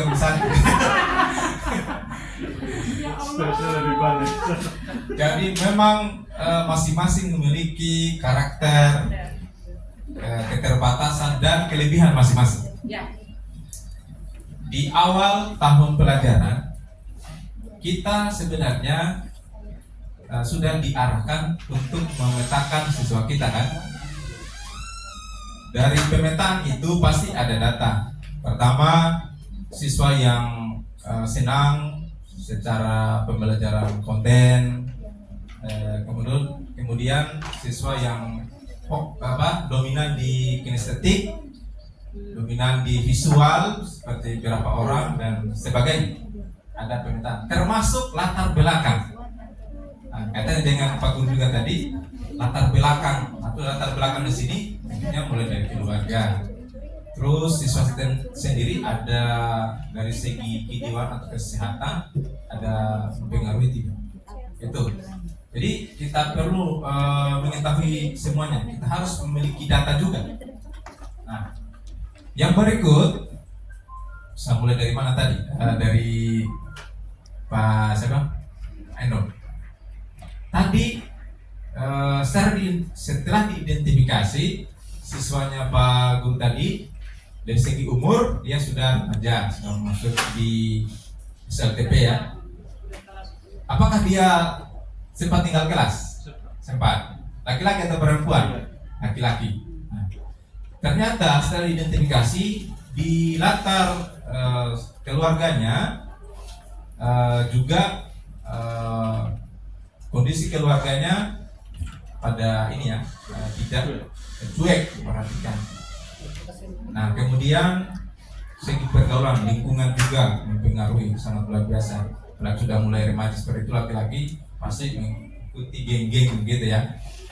Nah, yang pertama sebenarnya kita sudah identifikasi bahwa dia itu membutuhkan perhatian khusus atau rasa kasih sayang tadi, tuh ya. Karena di keluarganya dia tidak merasa ada perhatian. Mungkin di keluarga hanya hukuman mungkin setiap hari yang dia peroleh. Kemungkinan seperti itu yang perlu dicari tahu. Nah, apakah Pak Guru sudah pernah berdiskusi dengan orang tuanya? Kalau diskusi secara langsung, cuma menanyakan saya panggil gitu ya. Nah, Setelah saya panggil, saya belum bertanya, orang sudah mengeluh. sudah mengeluh dulu tentang anak itu. Iya. Nah, itu perlu penyelidikan lebih lanjut sebenarnya. Harus dari face to face dengan orang tua. Mungkin sesekali Pak Guru pergi berkunjung ke rumahnya, cerita pancing dulu, cerita sederhana, nanti lama-lama menjurus ke masalah anak tersebut. Pasti di situ akan kelihatan bahwa sebenarnya apakah orang tuanya ada rasa kesadaran atau tidak. Mungkin nelayan ya, atau petani. Jangan sampai tadi orang tuanya fokus mencari untuk kebutuhan hidup saja tanpa memperhatikan kebutuhan anaknya. Kemudian berapa orang bersaudara, kakak-kakaknya, apakah dia anak bungsu dan sebagainya. Itu perlu identifikasi semua. Disitulah pasti akan ketahuan bahwa pantas sikap siswa saya seperti ini, kalau dia tidak mendukung dan sebagainya. Semua latar belakang mendukung tentang sikapnya. Nah, dan ini sebenarnya kalau di para peneliti itu dia tertarik dengan hal seperti ini. Kalau saya jadikan penelitian khusus ya, penelitian tindakan kelas ya, PTK. Nah, jadi kalau Pak Guru bertanya kira-kira trik apa, yang pertama mungkin yang bisa saya sarankan pada kesempatan ini, yang pertama Pak Guru harus lebih dekat dengan orang tuanya, sekali berkunjung menggali lebih dalam terkait dengan anak tersebut. Yang kedua, seperti tadi, apa yang Pak Guru dapatkan di lapangan ceritakan pada atasan. Yang ketiga, mungkin dari data yang Pak Guru dapat diskusi dengan atasan, mungkin bisa menyarankan di sekolahnya ada program parenting. Jadi sebenarnya di sekolah ini bukan hanya secara umum ya, kita di Wakatobi, kecuali mungkin madrasah, itu parenting itu program yang rutin dilakukan. Parenting, kalau misalnya saya lihat di TK Al-Kubra sana, di yayasan sana, itu parenting hampir setiap bulan. Salah satu tujuannya apa? Tujuannya sebagai tatap muka dengan orang tua, dengan guru, menanyakan bagaimana, sekaligus juga wadah Bapak Ibu guru di sekolah melaporkan perkembangan siswa-siswanya terkait dengan terhadap orang tuanya. Kemudian orang tua juga seperti itu. Oh iya, anak saya seperti ini, terus bertanya, dan ada narasumbernya materi dari kita bertanya jawab. Nah, ini yang susah dilakukan, saya tidak tahu juga apa masalahnya. Apakah anggaran dan sebagainya, saya tidak tahu. Dan sebenarnya di saat ini ini lagi membutuhkan kepemimpinan manajerial dan kewirausahaan pimpinannya. Kalau mungkin dirasa anggaran tidak muncul, banyak cara sebenarnya. Nah itu, ini mungkin itu saran-saran yang bisa saya lakukan, tapi untuk solusi untuk penanganan langsung saya juga belum sampai ke situ, ya. Karena itu mencermati kisah siswa Pak Guru tadi itu memang harus dibutuhkan penyelidikan lanjutan dulu. Apalagi umurnya sudah mulai remaja, jadi kelas berapa sekarang? 6. Kelas sudah mau tamat. Nah itu. Ini juga mungkin di kelas-kelas kita juga ini dari pengalaman kasusnya Pak Guru juga itu seperti itu. Nah, kemudian yang berikut, jadi Pak Guru sampai di situ mungkin saran yang bisa saya sampaikan. Jadi melakukan tindakan lanjutan, mengenal lebih dekat kondisi di keluarganya. Mungkin baru saat bersama ini mungkin satu kali, ya harus ada lagi sebenarnya. Tapi masalahnya juga sekarang sudah mau tamat, gitu. Itu juga otomatis lepas tanggung jawab. Tapi kalau secara pengetahuan dia oke. Kognitifnya Iya. secara umum Cuma bagus. Oh, memang kalau laki-laki begitu kan. Berarti tinggal penanaman karakter saja sebenarnya. Kalau laki-laki begitu. Dan kasusnya adalah trauma terus. Tapi kalau kita tidak. Cepat ada cewek. Dia panggil saya, tinggal malam jam 11 saya lewat, saya mau pulang dari jam pagi. Oh siswa saya. Iya. Tapi dengan tanpa sadar Pak Guru bahwa gurunya itu dihargai. Walaupun mungkin Pak Guru sempat stop terapi dia, tapi stop terapinya karena dia terlambat beberapa kali terus. Tapi sebenarnya Pak Guru di jalan dia sudah tegur, itu kita sudah sangat luar biasa, sudah berterima kasih sekali. Profil pelajar Pancasila tadi sudah ada, ya. Kalau secara mental, kalau yang begitu dia selalu memang itu. Kalau saya lewat di mana saja pasti dia panggil. Dan terkait dengan itu Pak Guru, yang susah zaman sekarang ini, biar kita lewat tidak ditegur. Dan bahkan kadang-kadang anak-anak seperti itu Pak Guru. Suatu saat kita akan mengalami sesuatu yang sangat bermanfaat. Contoh, misalkan ini bukan kita kita inginkan itu ya, ban motor kita kempes, tiba-tiba kita berpawasan ya. Mungkin sudah mereka itulah yang akan usaha untuk bagaimana caranya kita dibantu. Nah, jadi memang jangan kita fokus di masalah itu, tapi kita berpikir ke depan. Kita berusaha bangun bagaimana anak itu dia karakternya, minimal karakternya. Apalagi secara pengetahuan dia secara umum sama dengan teman-teman. Saya kira itu saja Pak Guru ya. Terima kasih. Kemudian yang berikut saran Ibu Haji tadi betul. Sebenarnya kalau khusus kita di Satu Pongo ini sumber daya sebenarnya banyak. Tinggal itu tadi kembali lagi bagaimana manajemen dari pimpinan. Tapi kalau secara pribadi saya siap berbagi dengan teman-teman, ya. Seperti yang dialami Ibu Haji tadi, memang istilahnya generasi apa ya di zaman Ibu Haji, tata layar saja sudah tidak mampu, apalagi sudah mempengaruhi kesehatan ya, ketajaman mata misalkan sudah minus dan sebagainya. Kalau pelatihan online seperti itu sudah bukan tidak mampu, tapi sudah malas lah yang begitu. Kecuali langsung juga biasa begitu. yang lebih dominan adalah yang luring gitu ya. Nah, kemudian sebenarnya banyak pengetahuan yang pengalaman yang kita sudah dapat baik secara luring dan daring pernah kita alami. Cuman itu tadi, pertama masalah waktu, yang kedua kalau ada agenda-agenda yang bisa sebenarnya kita rancang, tapi di luar agenda yang lain. Contoh seperti di KKT sekarang. Ini saja waktunya ini Sabtu. Jadi saya pikir kemarin diskusi dengan Pak Nasir, telepon dengan Pak Sekretaris, bisa tidak kalau kita manfaatkan hari libur Sabtu juga? Oke, langsung exit tanpa perencanaan jauh lebih awal, hanya dadakan. Kemudian yang berikut pernah saya agendakan itu hari tidak jadi juga.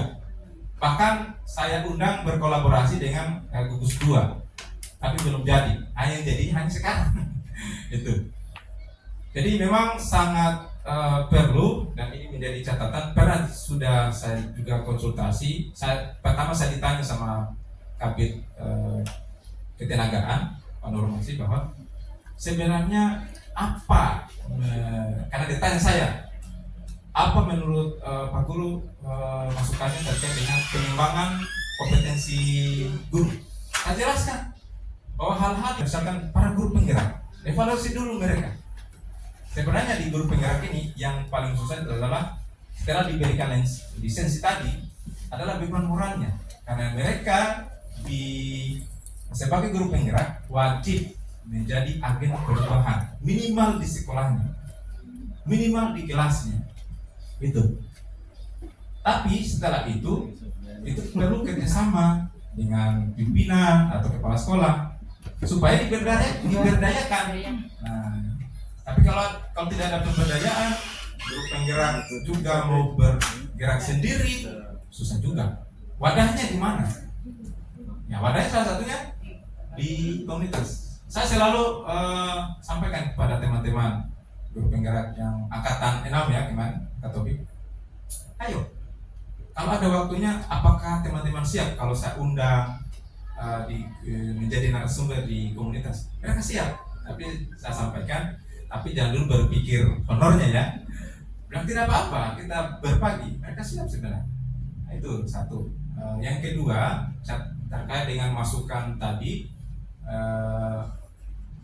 maka sampaikan pada Pak Nurmasi, tolong ini menjadi catatan. Pertama, perhatikan kompetensi guru. Terus dia tanya, kira-kira materi apa saja? Saya sampaikan salah satunya di budaya positif. Ada lagi tentang kepemimpinan murid. Nah, ini di materi-materi guru penggerak berputar di situ. Itu sangat bermanfaat bagi kompetensi guru untuk di kelasnya dan di sekolahnya. Nah itu. Nah, sementara ini kan mungkin di semester 2 nanti, di semester 1 ya, tahun ajaran baru akan kegiatan itu untuk guru, makanya diminta masukan. Narasumbernya mungkin ya komitmennya beliau adalah seputar alumni para guru penggerak tadi. Yang berikutnya adalah juga masukan kepada teman-teman, kalau jika memungkinkan ini masih dibuka angkatan selanjutnya, silakan teman-teman coba daftar. Tidak usah malu-malu, jangan berpikir ya nanti hari kami nanti ikuti, jangan berpikir dulu seperti itu. Kita coba daftar saja. Tuh. Siapa tahu banyak ilmu-ilmu yang menarik di sana yang bisa kita terapkan di sekolah. Satunya hal-hal seperti tadi budaya positif. Yang saya kira seperti itu Bu Haji. Saya juga saya siap berbagi dengan pengetahuan kalau ada hal-hal yang saya dapat. Contohnya seperti kemarin P5, saya coba agendakan lagi terkait dengan P5. Kebetulan ini sudah mendekati penyusunan rapor, ya. Saya coba berbagi, kalau saya agendakan dulu ya. Seperti yang diikuti juga Ibu Nasra ini kan Nah, juga ya. transisi PAUD SD itu kemarin kan baru diseminasi dengan teman-teman di sekolah. Kita bawa di komunitas. Kemudian seperti itu, kemudian terkait dengan P5 penyusunan rapor, ya, itu bisa kita berbagi. Dan seperti juga yang TPK kekerasan pada anak. Itu juga perlu kita ketahui Bapak Ibu. Karena kekerasan ini bukan hanya secara fisik, tapi secara verbal juga ada. Dan itu akibatnya sangat luar biasa. Dan yang mungkin mendesak ini kan bagaimana kita memperoleh apakah format rapor itu. Maksudnya kan saya dengar sama yang sudah kurikulum mereka itu kan ya masih susah apa. Ya. Kalau bisa Pak dicarikan bagaimana. Ya, kalau format rapor kurikulum mereka itu ada. Saya sudah 2 tahun ini saya tidak manual, saya langsung isi di aplikasi di rapor di Dapodik itu. Jadi sebenarnya itu saya tidak tahu di Wakatobi ini apakah hanya saya saja atau bagaimana. Yang jelas dari kelas 4 semester 1, semester 2, sekarang sudah kelas 5, semester 1 dan masuk. Rapor saya itu saya input di rapor. Dan itu sebenarnya wajib semuanya. Dan bagi teman-teman yang kurikulum K13 atau ke Merdeka itu perlu diketahui. Dan format secara manualnya ada. Dan saya siap memberikan pendampingan kepada teman-teman bagaimana untuk menyusun rapornya. Mulai dari pengolahan nilainya dulu, terus kasih masuknya ke rapornya seperti apa, termasuk yang kelima, supaya juga untuk diseminasi saya terkait dengan pelatihan di Makassar kemarin sebenarnya belum saya laksanakan. Mudah-mudahan setelah ini menjelang penulisan rapor minggu depan ya, mungkin sudah minggu depan ulangan sematnya sudah satu hanci minggu depan Senin ini baru mulai sematnya. Sama juga yang K13 juga berarti tinggal tindak lanjut ini. Sebenarnya di kelasnya Bapak sudah bisa dilaksanakan institusi, tapi kalau bisa pada saat siswa itu tidak datang, hanya teman-temannya yang tidak disukainya apa? tentang dia tidak tahu membaca, maksudnya dia juga kalau dia ada kerja kelompok dia tidak ngomong. Jadi yang Tapi kalau secara kinestetik gerakan misalkan ambil ini ambil itu bisa.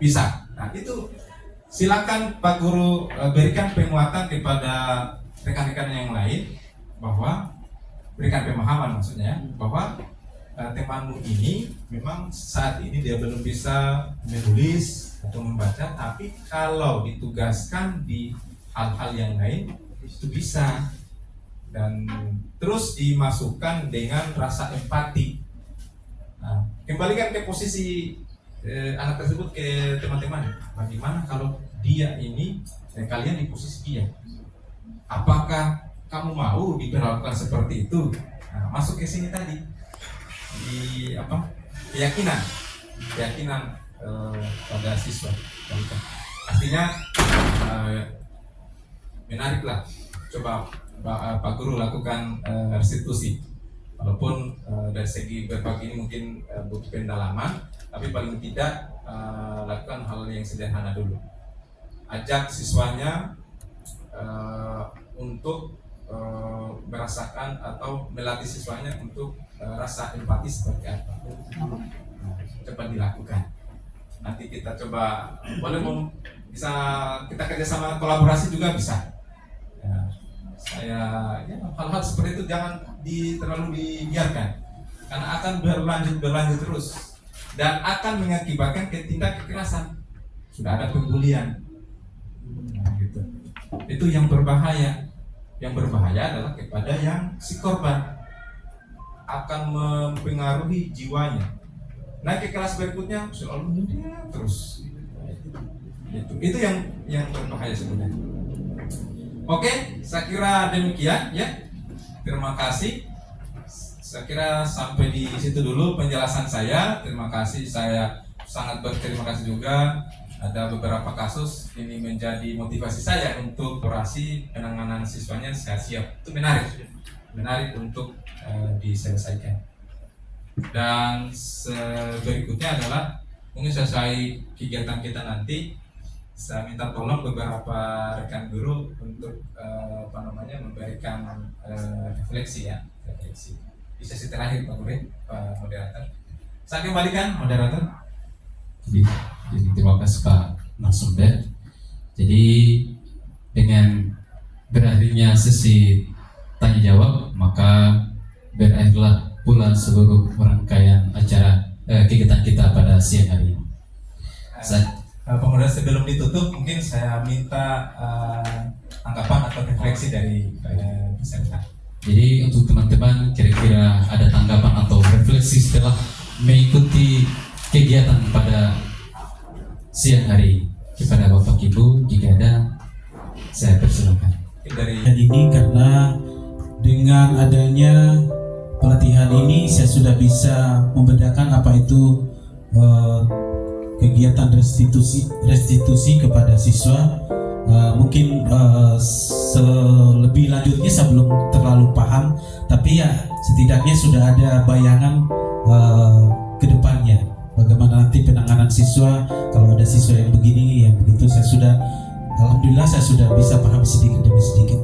Mungkin itu saja refleksi dari kami, dan ke depannya mudah-mudahan untuk para pemateri khususnya Pak Jasman mungkin lebih aktif lagi untuk supaya kita dapat memperoleh ilmu yang banyak dari beliau.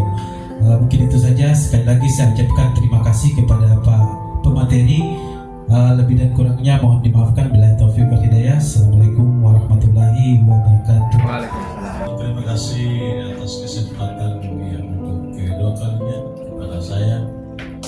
Jadi setelah saya mengikuti kegiatan ini budaya disiplin ini sangat bermanfaat sekali, artinya dalam pengembangan daripada kita mencapai tujuan kita itu sebagai pendidik itu mencerdaskan kehidupan bangsa dengan kegiatan ini kita bisa menemukan solusi-solusi yang setidaknya anak-anak akan menjadi lebih baik lagi. Banyak hal memang yang kita temui di dalam konteks pendidikan utamanya kita di pendidikan dasar ini beda sekali dengan jenjang selanjutnya oleh itu melalui kegiatan ini kita bisa menemukan gambaran yang jelas, dan saya berharap kegiatan ini bisa berlanjut lagi untuk komunitas kita ini semoga kedepannya kita akan menemukan lagi solusi-solusi yang terbaik untuk mencapai cita-cita kita, yaitu mencerdaskan kehidupan bangsa. Sekian dan terima kasih. Assalamualaikum warahmatullahi wabarakatuh. Waalaikumsalam. Terima kasih atas kesempatan yang diberikan kepada saya. Saya merasa berterima kasih dengan adanya kegiatan ini, kegiatan berbagi praktik baik budaya positif. Dengan kegiatan ini kami sudah bisa mengetahui adanya kendala-kendala yang kami hadapi di dalam kelas. Semoga kegiatan ini bisa berlanjut dan kami bisa membedakan bagaimana upaya-upaya kami untuk mengantisipasi apa-apa atau masalah-masalah apa yang kami hadapi di dalam kelas. Semoga kegiatan ini bisa berlanjut. Dan Bapak sebagai pemateri bisa memberikan praktik-praktik baik yang didapat di luar sana atau yang dalam kegiatannya Bapak, supaya kami juga bisa mendapatkan ilmu yang Bapak dapatkan, ilmu yang Bapak telah bisa transferkan kepada kami. Demikian, terima kasih. Assalamualaikum warahmatullahi wabarakatuh. Waalaikumsalam. Terima kasih atas atensi dari Bapak Ibu sekalian. Jadi ini namanya berbagi praktik baik, pengetahuan yang saya pahami, yang saya dapat, dan aplikasinya di kelas saya berbagi ke teman-teman sekalian di komunitas, dan ini menjadi inspirasi juga bagi saya. Saya lagi tambah semangat. Lagi tadi ada ternyata di kelas Bapak Ibu sebenarnya ada kasus selama ini belum tahu yang ini bagaimana cara penanganannya.